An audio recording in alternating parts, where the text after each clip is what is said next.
Olá, pessoal. Boa noite a todos. Como vão? Mais uma quarta-feira. Aqui muito frio.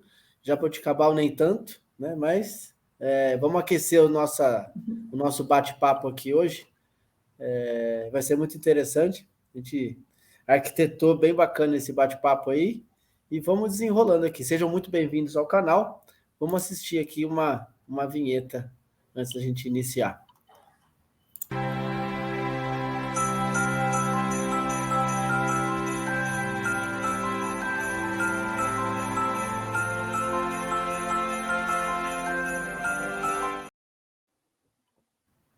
Show de bola! Então vamos lá. Então eu sou o Jairo Teles, sou idealizador dessa ideia, desse projeto Recuperação em Foco, e hoje aí trazendo a Priscila como uma parceira que já está fazendo parte aí do Recuperação em Foco, trazendo bastante convidados para a gente bater um papo. Priscila, quer falar uma boa noite aí antes para o pessoal? Sim, boa noite pessoal, sejam todos muito bem-vindos, vocês que já acompanham Recuperação em Foco e também as quartas-feiras, né, onde eu estou aqui fazendo parte aí, somando com o Jairo para trazer convidados, para trazer assuntos pertinentes, né, à dependência, à codependência, enfim, saúde mental, de uma maneira geral. E hoje nós estamos como convidados aqui, né, Jairo? Estamos apresentando, estamos como convidados. Eu acho que é interessante também a gente mudar um pouquinho, né? Aqui não tem nada engessado, as pessoas que nos acompanham aí sabem, te acompanham também aí os outros dias no Recuperação em Foco, mas o que importa é o que a gente pode trazer, que pode agregar na vida das pessoas para ficar aquela coisa maçante, não é? Uhum. E aí hoje nós vamos falar então sobre alguns sinais, né, de que a família pode fracassar aí na ajuda, na tentativa de ajudar um dependente químico, seja ele quem for aí na dependência química. Eu acho que na tentativa de ajudar, né, sem ter aquela orientação e no desespero, porque é bem assim que a família funciona, e eu falo por experiência própria, né? Quantas e quantas vezes na minha própria experiência familiar, nós agimos no desespero, essa é a palavra, é no desespero. Eu vou falar como experiente na questão familiar, e o Jair aí vai trazer então na questão da dependência, né? Como é que vocês na dependência veem essas nossas atitudes que não ajudam em nada, né? Isso já foi, fica muito claro que não ajuda. Não é visto, então, pelo dependente. Então, a família, nesse âmbito de desespero, que acaba tomando essas atitudes impensadas, que não ajudam na busca da recuperação. Né? E por quê? Por que isso acontece? Bom, o primeiro ponto é porque falta muito conhecimento para a família. Então, a família, sem conhecimento nenhum, é aquela coisa, né? Que diz o ditado: se eu não sei qual caminho eu vou, não serve. Se eu não sei onde eu quero chegar, qualquer coisa que aparece, eu abraço, porque eu estou tão desesperada na tentativa de ajudar, porque o desejo é de ajudar. O desejo é de fazer aquela pessoa acordar, fazer aquela pessoa ver quais são os prejuízos que ela está tendo com aquela atitude, com aquele comportamento, enfim. E trazer essa pessoa para a realidade como se fosse a força, né? Olha, querido, não é assim, você está fazendo isso, está tendo prejuízo, você não está vendo. E a família fica desesperada, porque a família não sabe lidar. Ninguém cria um filho, ninguém casa com alguém na expectativa de se deparar com uma doença da dependência química. E muitas vezes as pessoas até se relacionam sem saber. Vão saber depois de um tempo já, e aí também não tem, ninguém estuda isso na escola, né? Não é uma aula que você vai ter, que você vai aprender a lidar com essa doença da dependência química. E aí, quando isso acontece, é desesperador. A família não sabe para onde correr. E a primeira coisa que vem na cabeça do familiar, o que é? Internação, né? É a internação, porque eu já ouvi falar e tal, e não tem outra solução. Tudo isso por falta de conhecimento mesmo. E esse é o nosso trabalho, né, Jairo? Levar conhecimentos para as famílias, levar possibilidades, porque a internação é sempre a última opção. Então, é levar o conhecimento de qualidade para as pessoas e saber que existe, sim, um outro viés. E tudo vai depender também, né, Jairo, do grau de dependência daquela pessoa, do tipo de substância, de como que essa pessoa já está inserida nesse meio. E aí tem uma outra questão que a gente não vai entrar, acho que está aprofundado nessa live, né? Então, um dos sinais, eu separei aqui 5 sinais para a gente poder estar abordando hoje. Um dos sinais de que a família vai fracassar tentando ajudar um dependente químico é quando a família demora para começar as mudanças no dia a dia. E como que essa família, então, vamos pensar assim, uma família que logo que descobriu que ela está nesse desespero total para ajudar o dependente, ela não tem conhecimento, ponto. E ela vai continuar nesse desespero total. Até ela começar a ter conhecimento. E aí existem alguns meios para ela ter conhecimento. Ela vai estudar, ela vai assistir live, ela vai participar de grupo de apoio, ela vai procurar um psicólogo, ou ela vai procurar um terapeuta, ou ela vai partir de início já para a internação. Né? E aí é todo um processo que acontece por trás disso. Enfim, quando eu trago assim que a família vai demorar para começar a ter mudanças no dia a dia, porque esse processo é lento, né? De começar a entender sobre a doença. É uma doença que abrange muitos fatores. Não é uma doença que com um único fator você resolve, que com um único remédio você resolve. Porque se existisse isso, não teriam tantos dependentes aí, tantas famílias codependentes. E aí esse processo demora. Né? Muitas famílias até vão se habituando com esse processo e vão ficando numa zona de conforto, achando que isso não vai ser progressivo, e acaba se estendendo, então, muito mais para ir buscar uma ajuda profissional, de fato, para ajudar de maneira assertiva essa pessoa. Né? E aí, quando ela começa a tomar as mudanças no dia a dia, é que as coisas começam a acontecer. Mas para essas mudanças começarem a acontecer, ela tem que dar o primeiro passo. Só que quando que essa família entende que ela tem que dar esse primeiro passo? Difícil lidar, né? Assim, eu como família, familiar, foram assim muitas atitudes desesperadas nesse contexto, até de fato começar a falar, opa, do meu jeito não dá. Por que eu não fui buscar uma ajuda profissional antes? Né? Não teria, talvez, sido tão progressivo ao ponto que foi. Mas foi um processo. E é isso que nós trazemos para as famílias. Busquem ajuda. Porque esse é o primeiro passo. O conhecimento sobre a doença, sobre o manejo, sobre como isso funciona na mente do dependente, as manipulações, todas as histórias de vida que são trazidas dentro de grupos de apoio ajudam demais, né, as famílias se nortearem. Elas veem que o problema também não está só dentro da casa dela. E aí ela começa, então, a ponderar quais são essas mudanças que ela pode ter no dia a dia. Então, por exemplo, vamos citar algumas mudanças. A pessoa sai, vende tudo que tem, quando ela volta, os pais novamente compram para ela, ou a esposa, ou os filhos, enfim. Isso faz com que aquela pessoa persista no uso, porque ela vai ter recursos para isso. E ela sabe qual é o ponto fraco, né? Porque o pai, a mãe, ou enfim, quem seja, está trazendo recursos para que ela mantenha o uso. Então, ela vai continuar nesse ciclo por muito tempo. E não adianta a família querer só dizer, olha, você está errado, você não pode vender. Se você vender, você vai ficar sem. Só que aí a família não cumpre.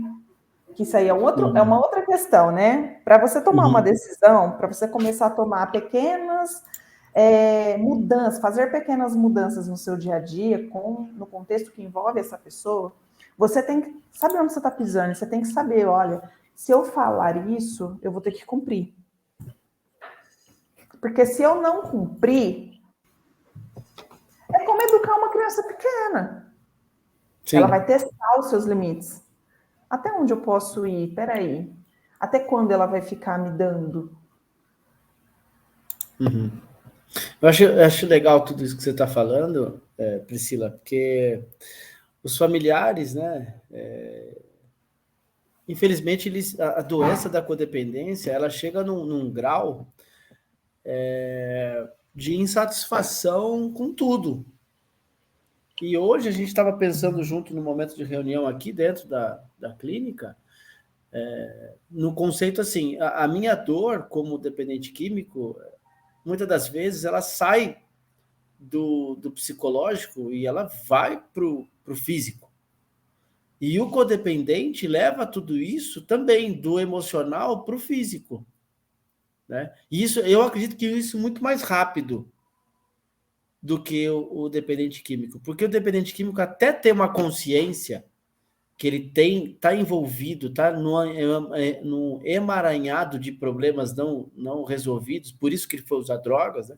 Que é a essência da substância, do processo de substância, do uso, é problemas mal resolvidos, problemas mal identificados, que isso ficou lá atrás, são traumas, são consequências, são atitudes que não percebidas que vêm, né, acumulando situações, daí faz o uso de drogas. Mas o codependente não tem substância química ali.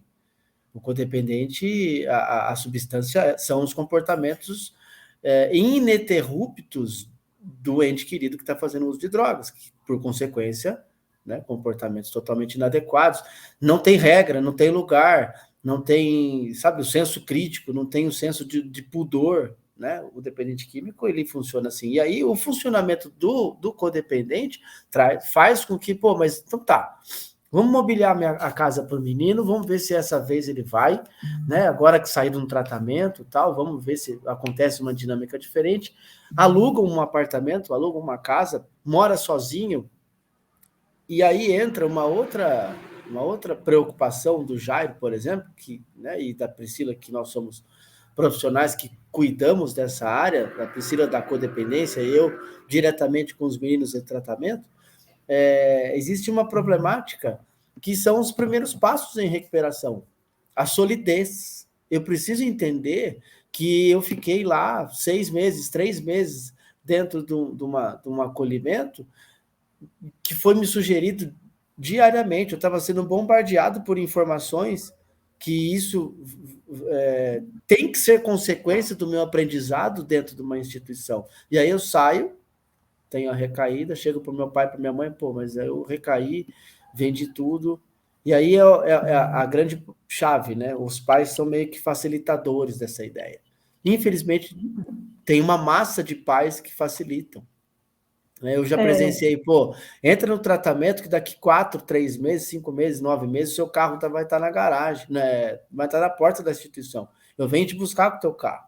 Então, assim, até que ponto a família tem essa barganha? Então, né, como o nosso possível fracasso na ajuda de um dependente químico começa por aí, né? Nas barganhas feitas pelos pais, feitas pelas pessoas que não fazem o uso de droga, mas são totalmente entorpecidos pelo comportamento do cara que está fazendo o uso.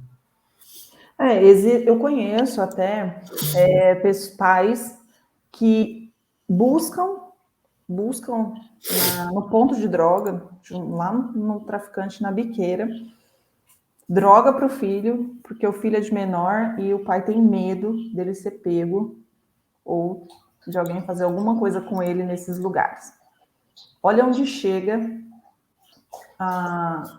o cuidado dessa família, né? Porque quando você aborda uma família para tratar isso, quando ela traz isso para você, ela traz como um cuidado. Não, mas eu estou cuidando dele, porque eu não vou poder impedir ele de usar. Se eu não for buscar, ele vai. Ele é menor, ele pode ser influenciado a fazer outras coisas.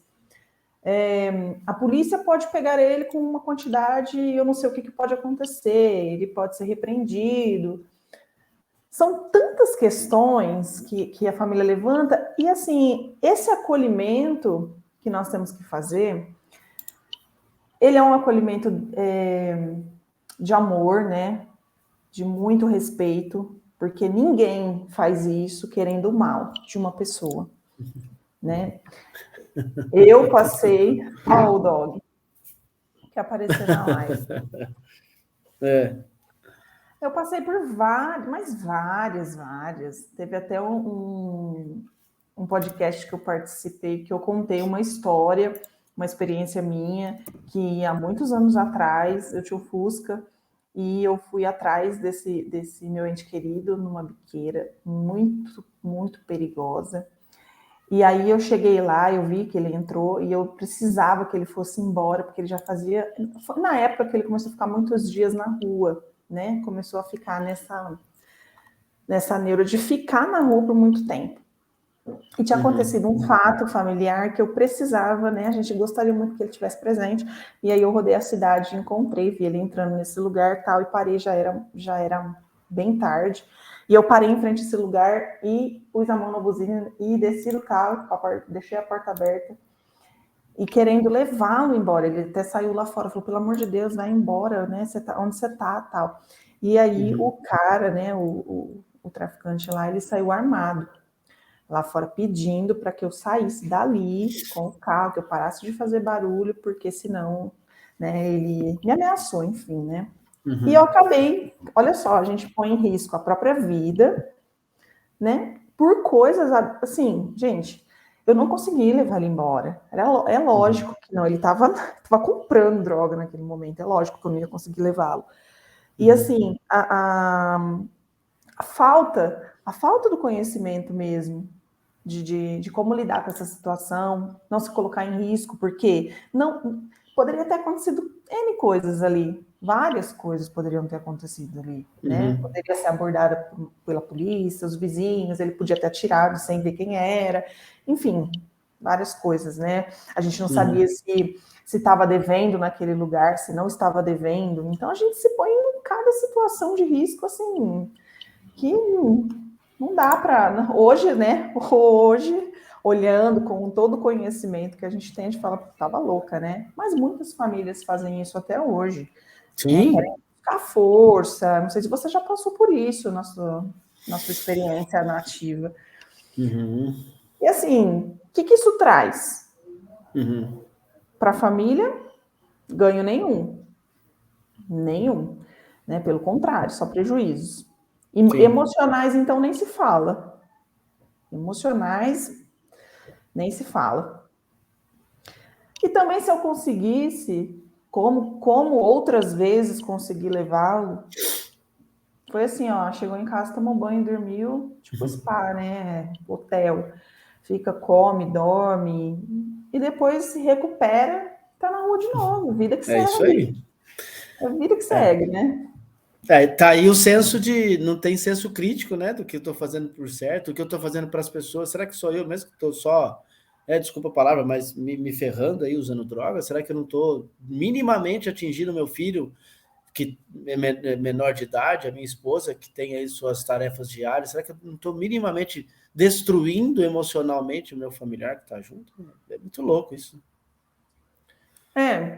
Uma internação ou um tratamento psiquiátrico, psicológico, ele ajuda muito, né, a pessoa a ter esse senso crítico, porque ela deixa de usar essa substância que altera o pensamento e o comportamento, e aí ela passa a ter mais poder de escolha, critérios, né?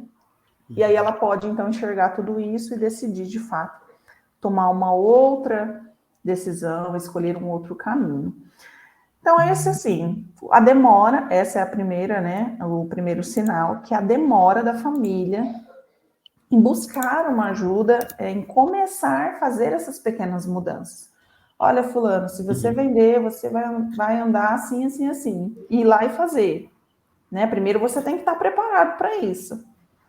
Mas você vai cumprir. Segunda regra, chega de madrugada, toca a campainha, às vezes está chovendo, tá? Você não sabe se a pessoa está acompanhada ou não, é madrugada, você simplesmente vai lá e abre o seu portão. Olha, se você não chegar até tal hora, você não entra mais. E se fizer baixaria aqui na frente, eu chamo a polícia. Então, são pequenas mudanças. Eu estou falando isso, as minhas experiências, né? Existem aí N tipos de mudanças que você pode ter dentro do seu contexto, com o seu familiar. Exato. Estou falando as minhas. Né? São pequenas mudanças, mas são mudanças que vão forçar a pessoa a falar, poxa, a coisa aqui está pegando, está ficando diferente. Né? Talvez essas mudanças vão fazer a pessoa ter uma percepção de que, opa, tá diferente, eu acho que eu estou passando do limite, ou já passei todos os limites, não dá mais para ficar assim, as consequências estão sendo maiores, mais pesadas, e aí? Né? Então, se a família não faz isso, a família vai fracassar realmente nesse âmbito. Eu queria trazer um pouquinho para a gente pensar, Priscila, o fracasso numa maneira mais um pouco mais técnica do assunto, como funciona a cabeça de um dependente químico. Né? O que acontece? Você falou um pouquinho sobre onde você estava, que a pessoa estava comprando. Eu acho que ali as sinapses nervosas naquele momento estão a milhão, né? Na frente da substância de preferência, o dinheiro na mão para pegar a substância, ali naquele todo ambiente, né, preparado para poder meio destruir a pessoa mesmo. Aí eu queria pensar um pouquinho assim, ó, como as substâncias psicoativas alteram as funções cerebrais, o dependente químico pode ficar completamente assim numa depressão profunda, né, por conta do uso da substância. Quando ocorre o consumo de drogas, as alterações das funções químicas cerebrais diminuem o processo de neurotransmissores ligados à sensação do bem-estar, o que acaba gerando a depressão. Olha que interessante, né? Por que você, quanto codependente, você acha que você não tem algumas sinapses nervosas totalmente alteradas, sendo codependente? Isso a gente está falando da pessoa que usa a substância, né? Mas você, como codependente, você traz para si emocionalmente cargas que são totalmente diferentes da tua realidade diária, do teu cotidiano. Então, seus comportamentos vão ser outros, seus pensamentos vão ter pensamentos destrutivos, né? Dependendo do contexto, dependendo da cultura que você tem, dependendo da gravidade, né? Se é abusivo, enfim, faz toda a diferença nisso tudo. Então, como que eu percebo quanto codependente nessa situação, né? Pensando nesse lado mais técnico aí, o que a doença faz com o dependente químico, aonde eu posso fracassar? Né? Será que uma fala, depois do uso de drogas, vamos supor que o cara ficou a noite toda e aí vem de manhã para tomar um café, né? Que é bem assim mesmo, vou tomar um café, vou tomar um banho, e o cara pensa que vai dormir. E aí a família deixa dormir. Hoje, lendo, observando, prestando atenção em pesquisas, participando de simpósio, participando de entrevistas, né? Até com profissionais que vieram aqui no canal dizendo, pô, na hora da fala, na hora da chegada do dependente químico após o uso, você não faz nenhum tipo de fala, a não ser vem, toma o seu banho e repousa. Porque toda fala nesse momento não vai ser vista nem por ele, que está totalmente chapado, muito menos por mim, que eu estou emocionalmente abalado. Então, não vai ter funcionamento nenhum. O interessante é, legal, acordou? Vem para cá, vamos conversar, porque agora você tem a tensão mais baixa, as sinapses nervosas mais tranquilas, você consegue desenvolver um diálogo muito mais homogêneo, você consegue convidá-lo ou sugerir um pensamento diferente para ele naquele momento. Mas, pós o uso, diretamente, a gente não consegue fazer nada com o dependente químico. E é uma das portas do fracasso do familiar. Porque, assim, eu reconheço, talvez o desespero do familiar, a hora que chega em casa, meu, vem aqui, eu quero falar com você, por que você fez isso, por que você fez aquilo, está destruindo o meu lar, não adianta. Você que é codependente. E aí eu vou colocar aqui na tela novamente sobre o grupo de apoio, né? Amor Exigente. Vai até o grupo, né? Sintoniza aí o seu canal com a recuperação saudável da tua parte quanto codependente. Faz todo sentido. Né? Vão ter pessoas que vão te acolher lá e vão ter histórias muito parecidas com as suas e talvez muito mais, né, piores do que as suas. E você vai interagir com essa galera e você vai um pouquinho entender. Tá aí a Priscila, profissional que cuida das pessoas codependentes, que também tem um canal, né, o Metamorfose. Pessoal, acesse aí www.metamorfose.com.br, tem o Instagram. Então, assim, faz todo sentido quando vocês, codependentes, assumem a responsabilidade quanto, sim, eu sou participante da recuperação do meu ente querido, de uma forma ou de outra, mas com expectativas muito melhores, né? Porque, assim, não depende de você ele frear ou não frear a compulsão, depende única exclusivamente do dependente químico. Porém, se eu começar a pensar positivo nessa minha parcela aí, na recuperação, as coisas vão acontecendo. Aí vem a sua fé, vem o seu poder superior, vem quem você crê, vem quem você tem potencial, o potencial do grupo vai te apoiar, enfim, tem toda uma gama e uma teia aí de rede emocional para sustentar.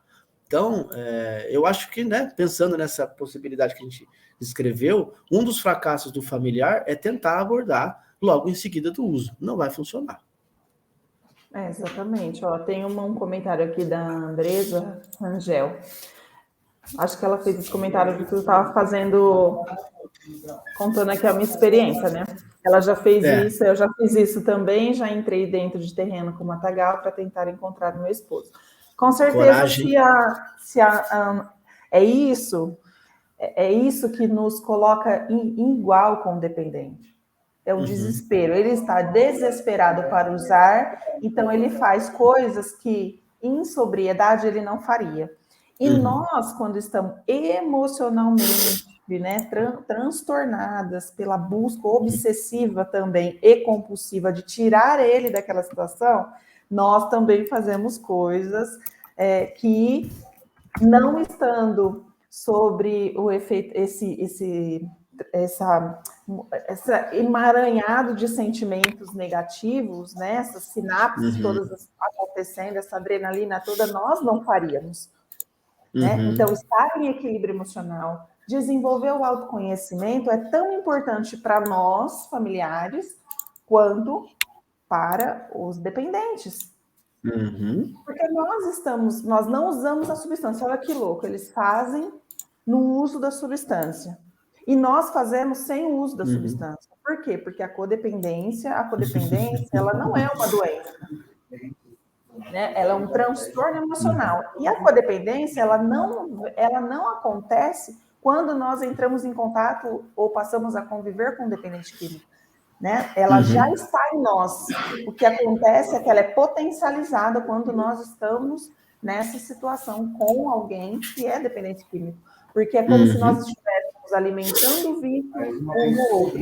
Eu tenho excesso de zelo pela vida do outro, eu quero estar no centro da atenção porque isso me faz bem, porque eu necessito cuidar do outro, a ponto de colocar ele numa bolha e achar que eu tenho que saber o que ele pensa, o que ele gosta, o que ele né? E aí a gente quer dominar a vida do dependente. Por isso que é muito difícil quando a gente está com essa obsessão e compulsão pela vida do outro, não olharmos para a nossa própria vida. Geralmente o codependente, quando eu trato muito com as famílias, eu percebo muito isso. O codependente, ele quer olhar tanto para a vida do outro, porque ele não vai ter tempo para olhar para dele mesmo. E aí, quando você vai tratar um dependente, você vai fazer um acompanhamento terapêutico com ele se abre com muito mais facilidade do que o familiar.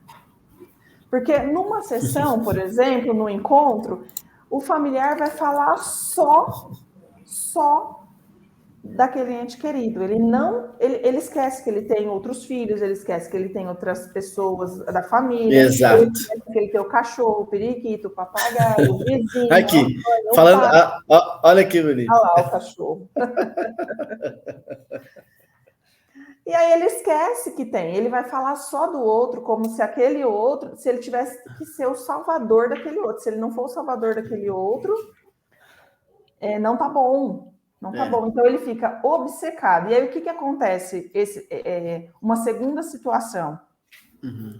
Ele busca culpados. A gente está sempre buscando.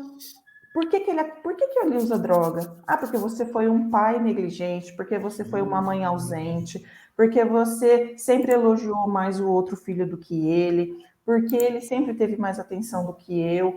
Nossa, são tantas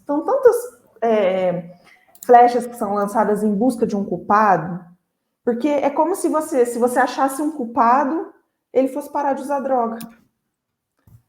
E a pessoa foca tanto no problema, a gente foca só no problema. Droga, droga, droga, droga. E a gente esquece de pensar, qual que é a solução? O que eu posso fazer? Quais são as alternativas? Porque depois que já está no uso, já está na dependência, o trabalho de prevenção não vai adiantar mais. Né? Ele teria que ter sido feito lá atrás. Então, achar culpados não vai resolver o problema. O que a gente tem que achar é qual é a minha responsabilidade como familiar, qual é a sua responsabilidade como pai, a sua responsabilidade como mãe, como irmão, como esposo e como filho, para ajudar. Né, para ser mais assertivo, quais são as maneiras que tem, quais são os tratamentos que tem, as opções que nós temos hoje com o que nós temos, para fazer aquela pessoa dar o próximo passo. Porque achar o culpado, e a gente fica muito tempo, Jairo, nessa questão de culpa. Né? A gente culpa a própria pessoa, o próprio dependente, porque você sempre fez isso, você sempre fez aquilo, você nunca foi estudioso, sabe? Gera essa comparação, gera esse peso. Eu acho que a pessoa, não são todos, né? Vamos falar para os que querem sair da dependência, porque existem aquela classe de pessoas que não querem.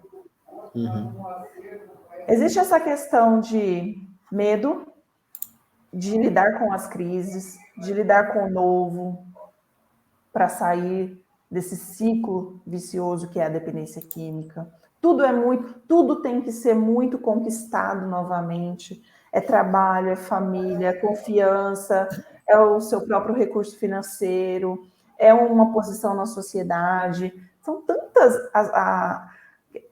coisas, né? Tantas responsabilidades que aquela pessoa tem, e a gente fica jogando, às vezes, mais responsabilidade. Não que ela não tenha, ela tem aquela responsabilidade, é dela. Enfim, ponto final. Agora, qual que é a sua responsabilidade como familiar, como amigo, como mãe, pai, enfim, seja quem for, como amigo? Qual que é a tua responsabilidade para ajudar aquela pessoa? Né? Não é ficar falando que ela tem culpa, ou que a mãe, ou que o pai, ou que a família, ou que... Não tem essa de culpa. Agora, qual que é a responsabilidade? Né? Para não fracassar, olha para a responsabilidade que você tem.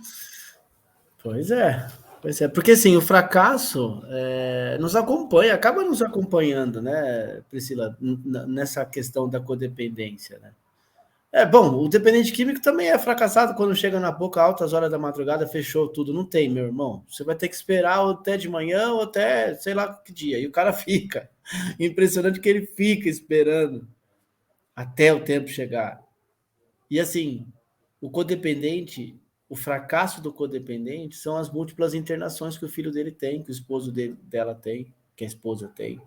Pô, mas, puxa vida, quanto eu falo, o cara vai lá, ela vai lá, fica tanto tempo, frequenta grupo. Pô, mas eu me sinto tão fracassado. Será que é você que tem que se sentir fracassado? Será que você não está fazendo a sua parte? Né? E você só está se sentindo fracassado? Né? Convém pensar sobre isso também. Né? Amanhã a gente vai ter uma fala sobre autossabotagem lá no grupo, onde a gente tem, né?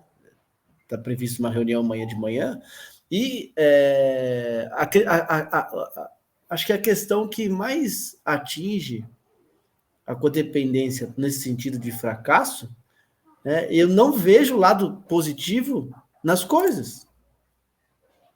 Né? Pô, mas o meu filho fez o uso, mas em 2 dias já veio pedir ajuda de novo. Será que isso já não faz um sentido positivo dentro de né, uma recaída?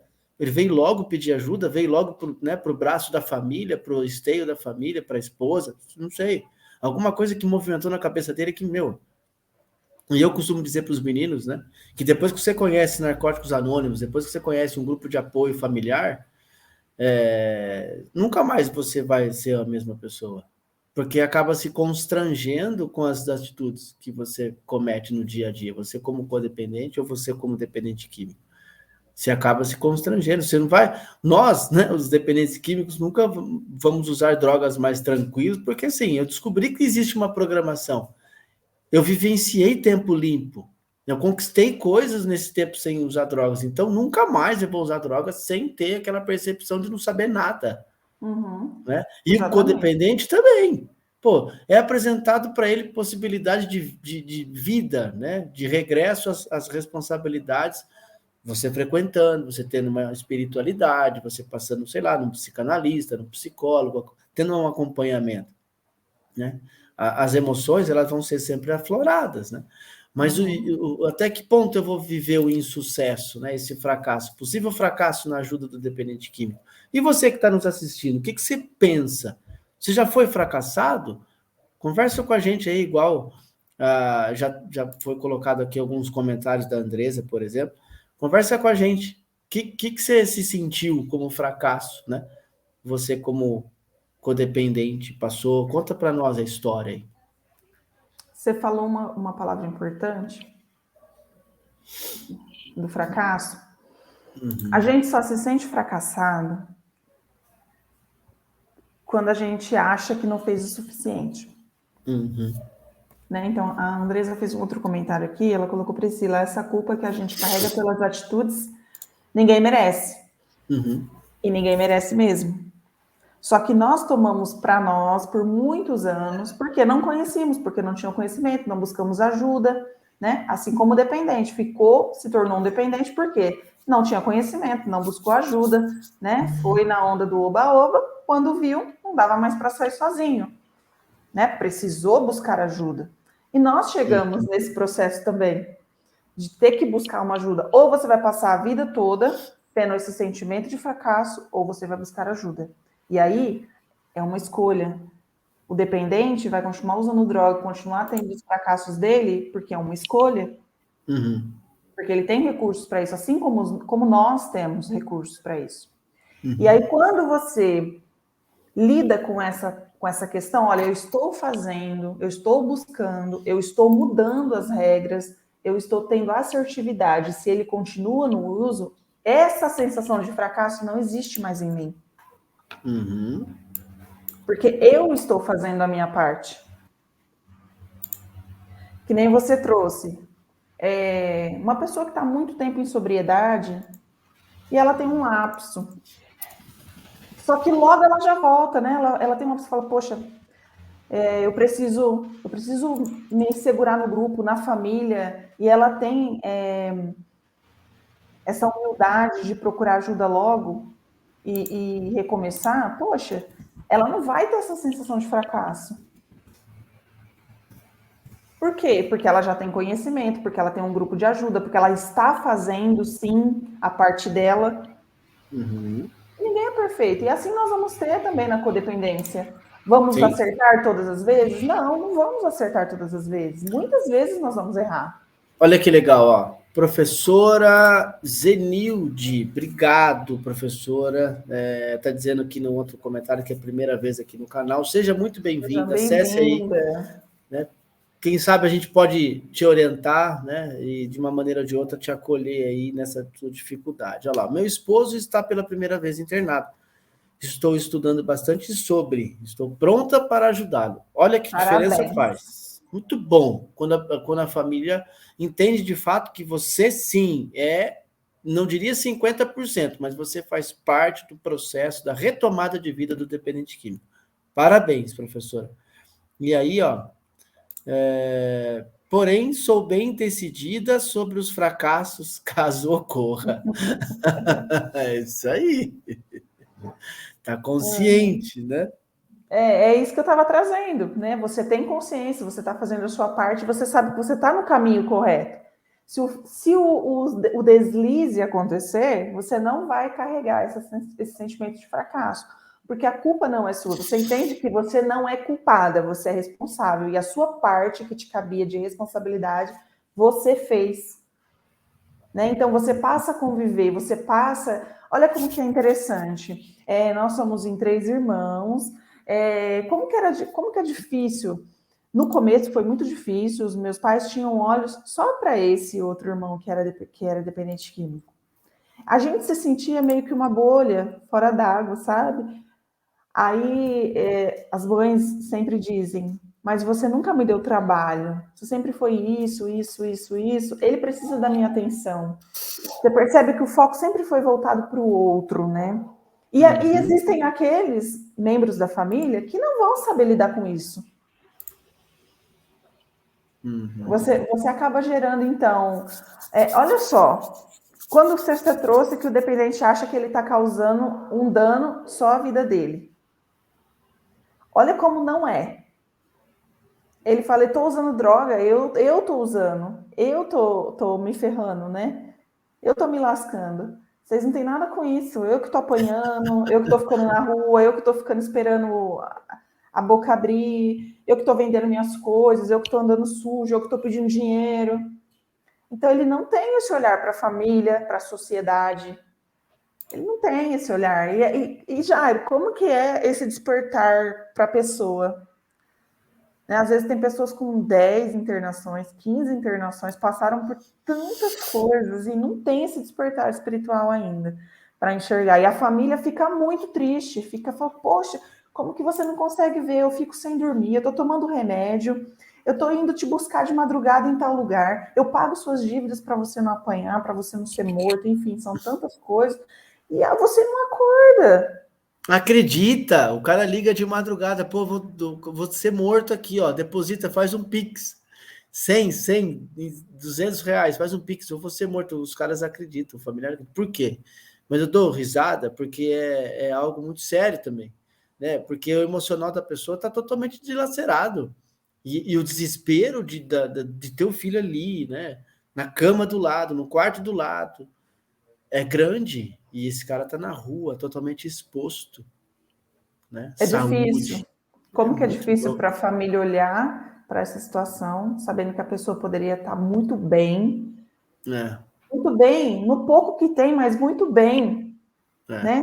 Porque se sujeitando aí a gente falar um pouquinho da espiritualidade, né? O diabo vem e antes dele matar, ele humilha as pessoas. E essa humilhação que a droga traz é muito triste. Eu ando aqui pelas ruas de Jabuticabal, aqui tem uma rua também que é conhecida como Cracolândia. É muito triste, é muito triste. Eu fui fazer uma visita domingo numa clínica terapêutica aqui da cidade feminina. Eu fiquei assim, tão triste. Algumas meninas vieram me pedir oração. Em alguns momentos eu nem conseguia orar. E nunca tinha acontecido isso comigo. Assim, estava muito pesado. Você vê que é um peso espiritual muito grande sobre a vida das pessoas. E para as mulheres, olha só, a gente está falando aqui da classe masculina, certo? Acho que os exemplos que a gente citou aqui foram.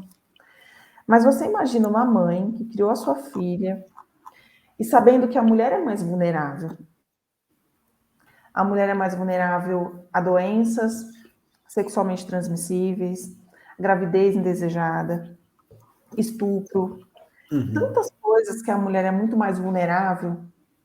E tá nessa situação sabendo que ela tem um quarto, que ela tem uma família, né, que podia acolher, que poderia estar fazendo um estudo, que poderia estar crescendo na vida, viajando, conquistando suas coisas, e você vê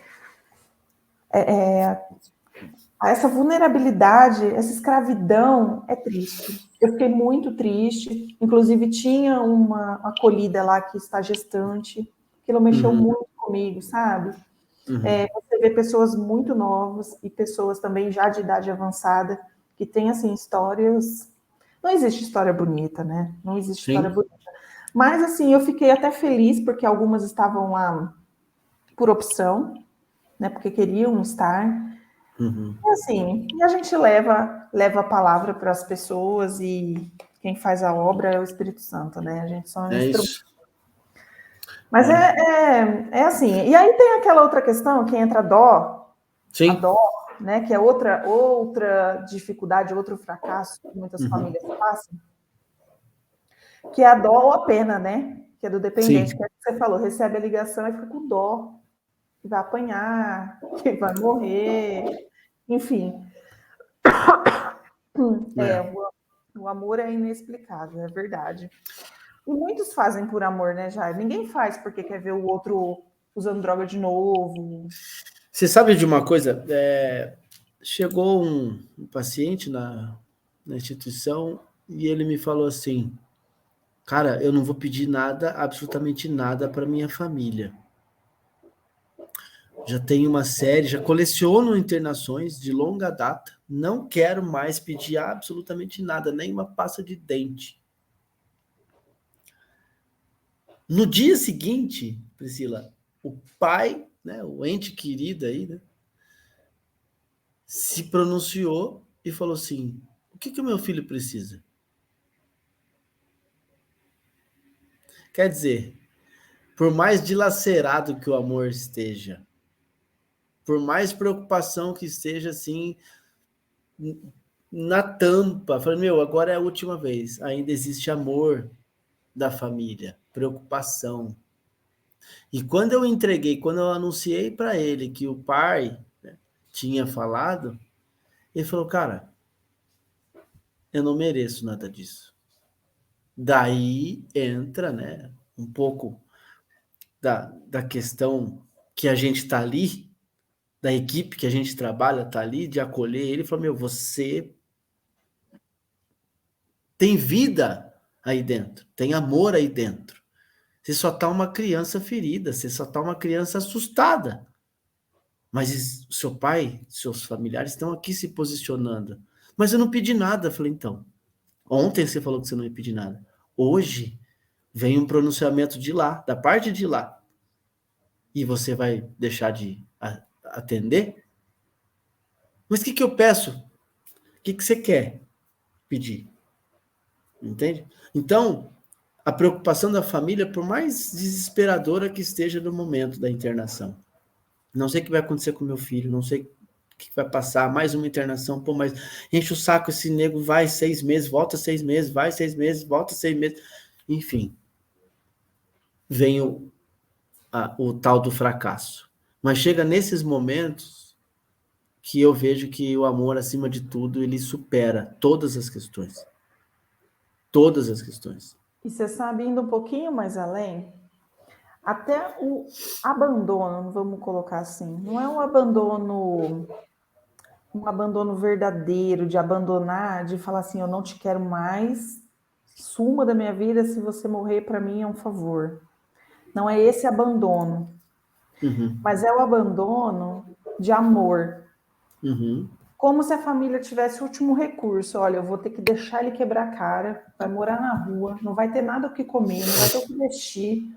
Eu vou ter que me fazer de sonso. De sonso.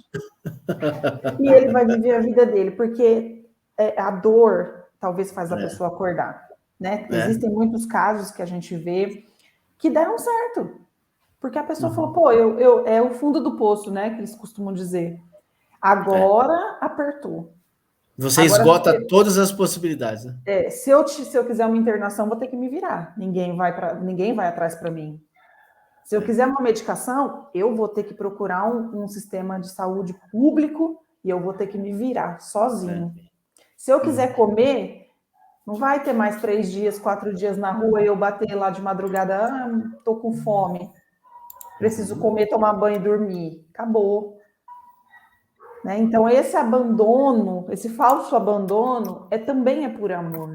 Porque se esgotaram mesmo todas as alternativas, porque existem pessoas que são agressivas, que começam a roubar dentro de casa, começam a colocar em risco a vida das outras pessoas. E como é que você fica com uma pessoa dessa dentro de casa se a pessoa não quer ajuda? A pessoa mesmo deixa você sem opção. Bom, olha que legal. Que a Rita Teixeira fala, minha filha está internada pela primeira vez, faz 1 mês, mas ela ainda não admite, está lá, acha que não precisa. É a negação que nós falamos na quarta-feira passada. É isso. Ela está na fase da negação, Rita. Essa pré-contemplação de tudo, é a mesma coisa, eu faço eu parafraseio todo momento que eu gosto dessa dinâmica. Como se estivesse descendo a serra de São José dos Campos para a Baixada. Você pré-contempla o mar, você não está no mar, você não está com o pé na areia. É essa fase de pré-contemplação no tratamento que vai dar a negação. Não, esse ambiente não é para mim. Essas histórias não cabem a mim, eu não sou igual essa galera aí, não. Nunca usei droga desse jeito. Cara, vamos entender mais um pouco, né? Priscila. Exatamente. E essa fase de pré-contemplação também ela traz um pouco de nostalgia, porque a gente, nós, né, eu vou falar como mãe também, a gente cria um filme na nossa mente de como vai ser a vida dos nossos filhos. A gente projeta coisas boas. E aí, quando acontece algo tão ruim, que é descobrir uma dependência química do seu filho, é como se você não aceitasse que tudo que você projetou vai acontecer. E se acontecer, não vai ser da maneira que você projetou acontecer. Né? E aí, o fracasso acontece porque, por exemplo, se a Rita, né? Que a filha está internada. Ela colocou assim, a minha filha poderia estar aqui, porque ela projetou isso, ela projetou um futuro bom para ela. Infelizmente, tomaram outros rumos, e ela não está mais ali. Só que se essa dor da Rita, por exemplo, for uma dor em que só o amor, vamos supor, se ela achar que só o amor da mãe vai superar a dependência sem outros recursos, isso fica um pouco difícil, né? Difícil a gente pensar nisso, porque eu não conheço, na experiência que eu tenho, que só o amor, a não ser de Deus, né? Porque eu creio, a minha fé é que quem faz o milagre é Deus, né? Mas que só um amor nosso é capaz de curar, né? Ele quer aparecer na live, deixa ele aí já. Ela. Ela. Quer um amor? Quer um amor ela mais quer. bonito que esse aqui? Olha que bonita. Olha o tamanho. Então, assim, ó, ela está ferida com isso, né? Porque ela poderia estar aqui. Agora, vamos supor que a primeira internação, e a gente sabe que se ela não sair dessa fase de negação, o que acontece? Vai começar a acontecer as manipulações. E se a Rita não estiver preparada, se uma familiar não estiver preparado, ele quer tanto ter a pessoa próxima, porque dói tanto ficar longe, dói tanto não ver a pessoa vivendo aquilo que você projetou para ela, né? Que aí você acaba cedendo, você acaba acreditando que a pessoa está bem, ou que ela está sendo maltratada, ou que aquilo lá não é para ela, que ela nunca mais vai usar, que ela aprendeu, sem nem ao menos ter passado pela fase da desintoxicação. Né? E aí chega mais uma vez, conhecimento, estratégias, grupos de apoio. Olha, ó, por isso que o cordão umbilical, infelizmente, os pais ainda tentam controlar. Gente, pais, presta atenção aqui. A força que vocês fazem, sim, ela é crucial. Mas o amor exigente está aí para vocês aprenderem. Quem tem que ter essa força é o cara que está querendo parar de usar drogas. Esse despertar espiritual que a Andressa está me pedindo para falar aqui, eu vou falar como foi o meu despertar, né? Essa questão de desejo de parar de usar tem que ser da pessoa. Não pode ser de vocês. Esse fardo não é de vocês. Esse fardo da preocupação de se parar ou não, não é de vocês. Se preocupem em acolhê-lo todas as vezes que vierem. Eu sei que isso é taxativo, eu sei que isso vai de encontro, talvez, com o que vocês de crenças que vocês tenham aí como pais. Não, mas por que eu vou acolher o cara tá com o calcanhar rachado, o cara tá tudo ferrado, tudo zoado, cabeludo, sem dente na boca. Vou acolher por quê? Esse movimento de acolhimento faz toda a diferença. Mas faz toda a diferença no sentido, assim, dele ser constrangido com as atitudes dele. Quando eu voltava para casa, falando um pouquinho, eu sempre, em todos os momentos que eu posso, eu dou umas pinceladas sobre a minha recuperação, sobre o meu processo. Que eu nunca entreguei na íntegra, nem o João Vamos me chamou... fazer uma live já. O João me chamou para poder falar sobre... Né? Mas, enfim, eu vou colocando uns pontos assim.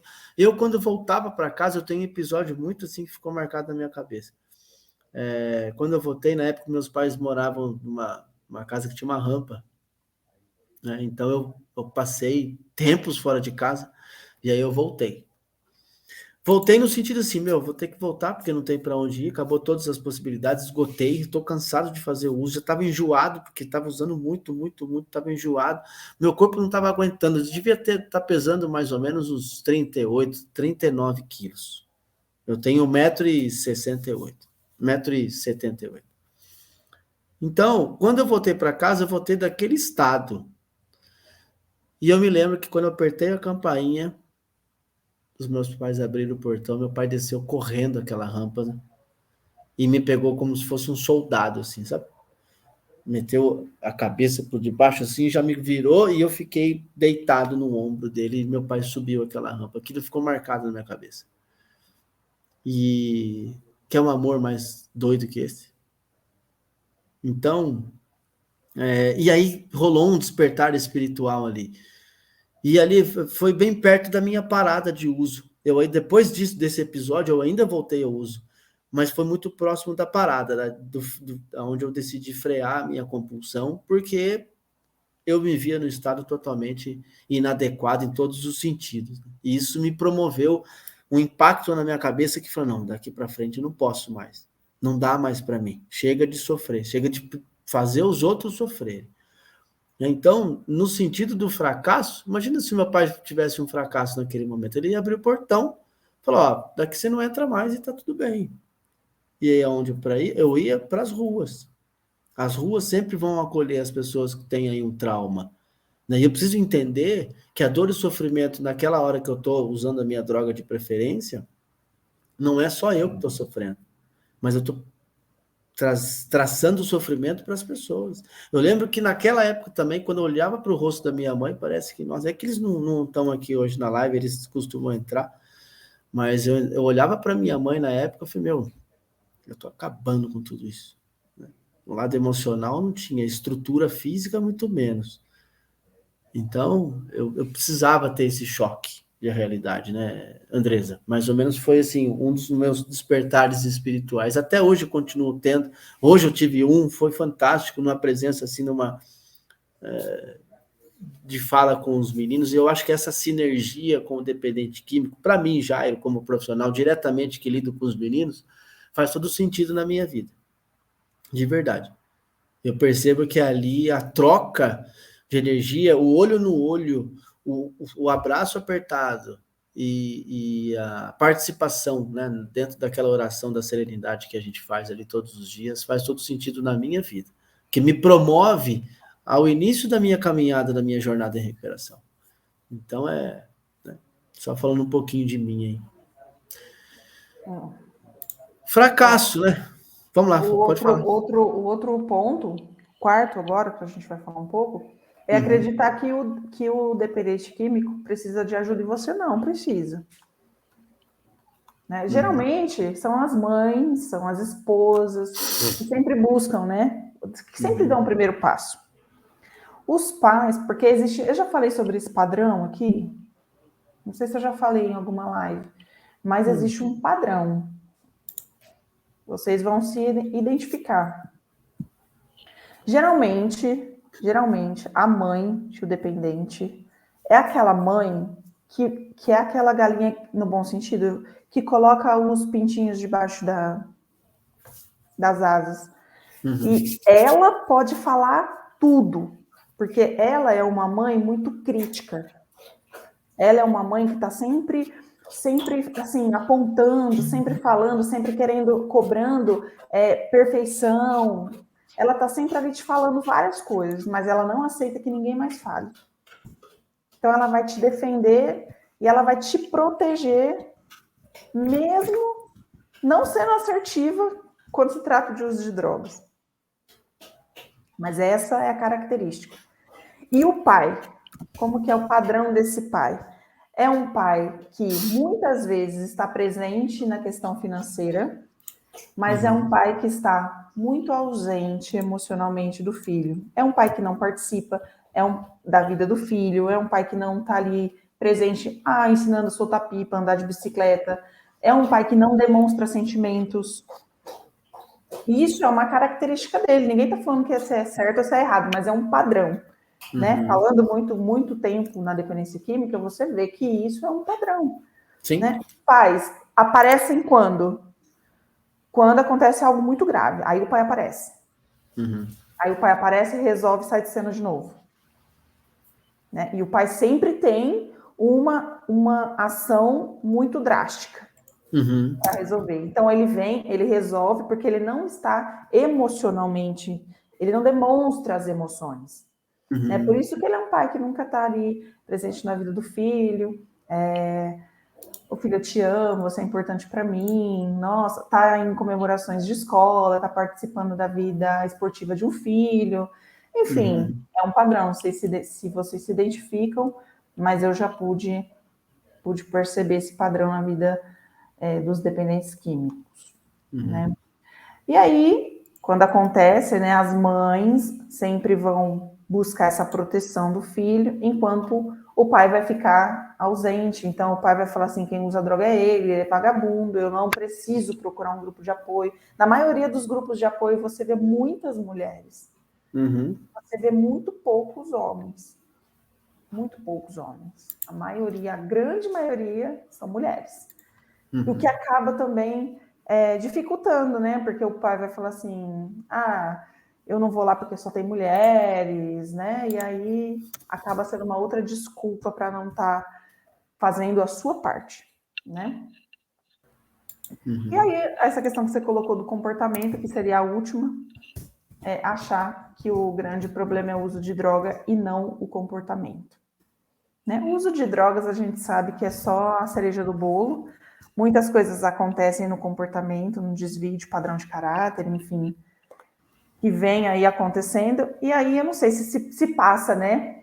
Muitas vezes para o codependente, será? Né? O codependente fica naquela dúvida se a pessoa está recaindo mesmo no padrão ou não, ou se é manipulação ou não, né? Até chegar de fato que a pessoa vai e consome a substância, mas antes disso ela já recaiu no comportamento. Ó, que bacana aqui que eu recebi no privado, Priscila. A negação é um mecanismo de defesa do amor, né? Ó, que legal. Só que isso funciona no inconsciente. E cerca não, 88% de nós funcionamos inconscientemente. Olha que doido. E o inconsciente é aquilo que não é palpável, aquilo que eu não percebo. E funciona a milhão. Pensamentos, sentimentos, sonhos. Você fala para um psicanalista, eu sonhei com o quê? O quê? Vamos falar sobre isso? Porque os sonhos dizem muito, né? O inconsciente toma posse da gente aí.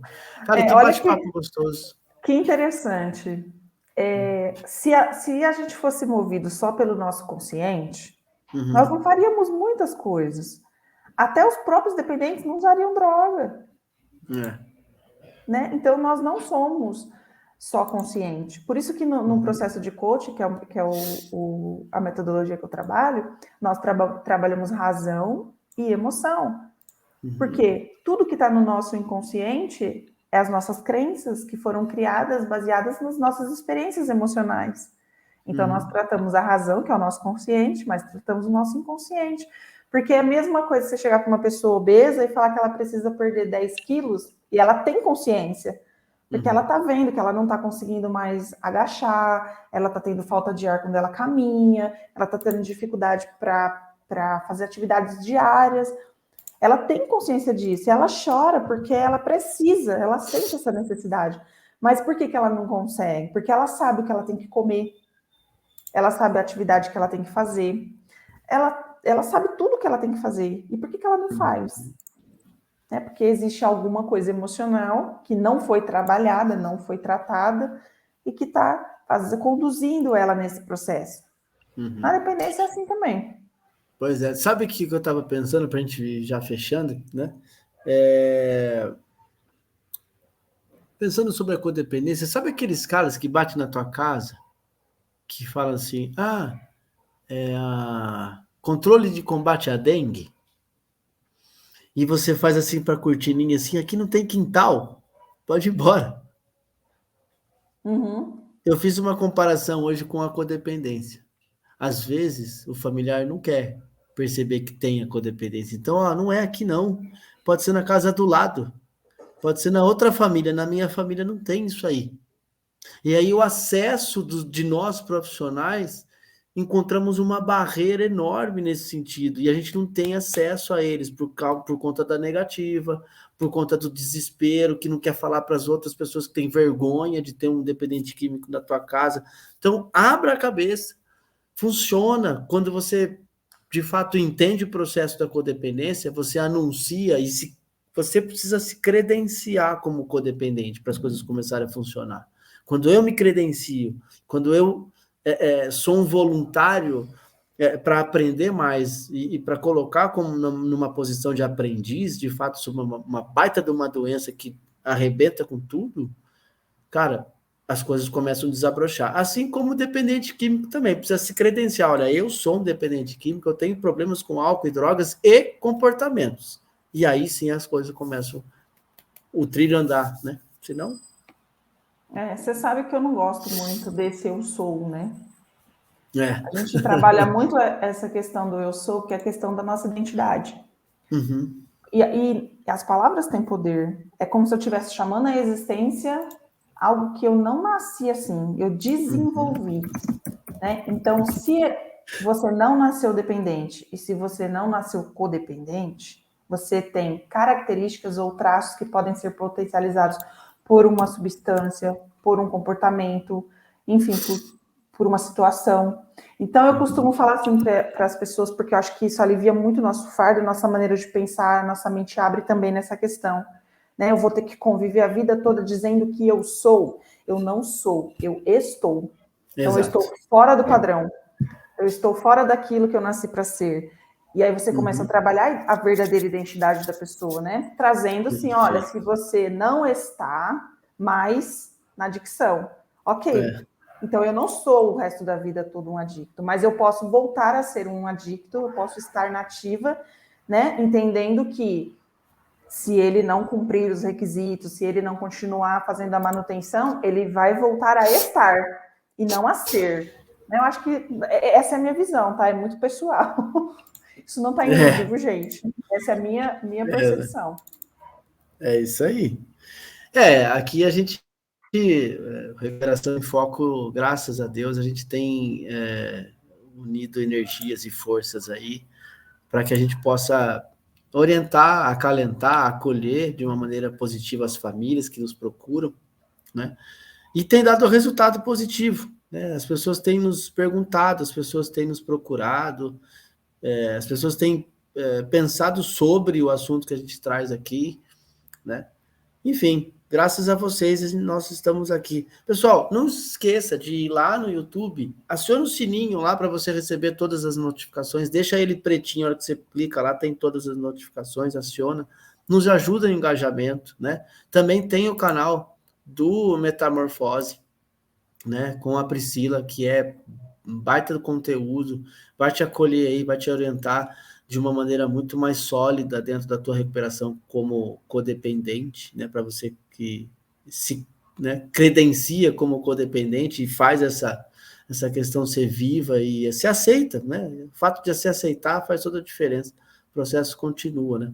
E aí também tem o @ da Priscila, né? Entre lá no Instagram, tem bastante conteúdo lá. A Priscila tem postado bastante coisa. Também tem um curso, né, Priscila? Quer falar um pouquinho sobre o curso? Antes que eu me esqueça, também, quem quiser entrar no grupo do WhatsApp, a gente faz partilha, a gente coloca conteúdos lá também. É só me mandar algum oi no privado com o número do celular, que eu já adiciono você lá também.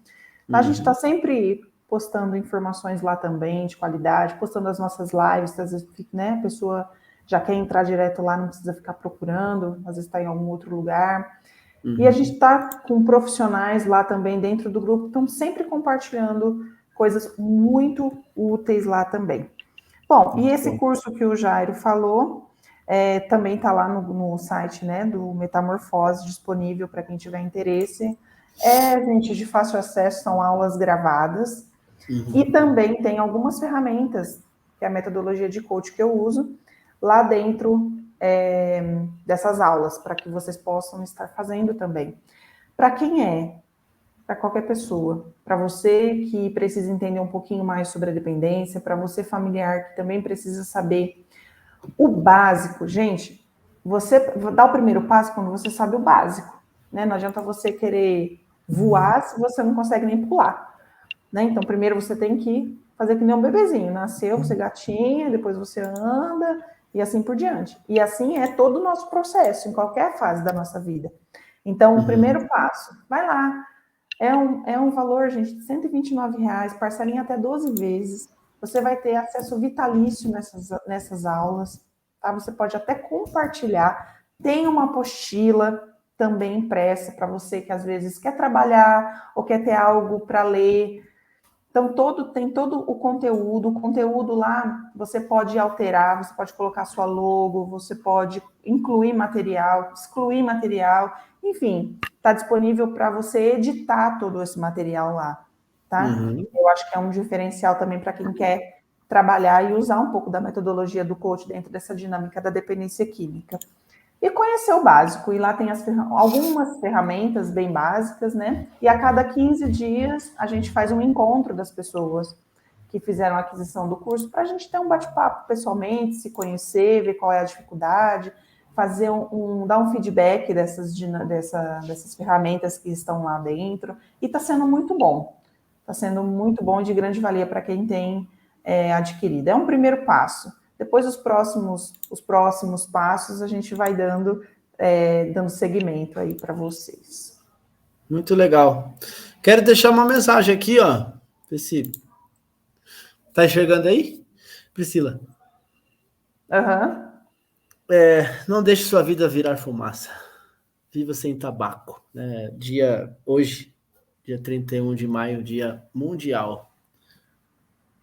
Para a gente pensar aí sobre a qualidade de vida, né? Você que acha que tem fumado demais, acha que tem feito alguma coisa nesse sentido, promova aí saúde, bem-estar para todo mundo, né? Deixando o pulmão menos agressivo, né? Então é isso, galera. Obrigado pela presença, pela interação aqui com a gente. Não se esqueçam de acionar os nossos sininhos lá, todas as nossas redes sociais. Eu vou deixar aqui também o meu número do WhatsApp. Entre lá, pergunte, tire a sua dúvida, fique conosco. E acesse também aqui, ó, todas as nossas plataformas, tanto no Facebook, YouTube, no Instagram, né? E lembrando que as nossas lives elas são transmitidas internacionalmente por conta de uma TV e uma parceria que nós conseguimos aí no decorrer do nosso trabalho. Então, por vocês e para vocês aí tá tudo acontecendo simultaneamente. Obrigado, Priscila, de você estar aqui conosco novamente, né? Trazendo um conteúdo legal aí para a gente trocar ideia. E aí até semana que vem. Eu que agradeço, obrigada a todos que participaram, fico feliz pelos que estiveram pela primeira vez, que possam continuar fazendo parte, né, dessa família que nós somos. Sou muito grata pela oportunidade também, viu, Jairo? Até quarta-feira que vem. Até. Pessoal, fica com Deus, um grande abraço a todos.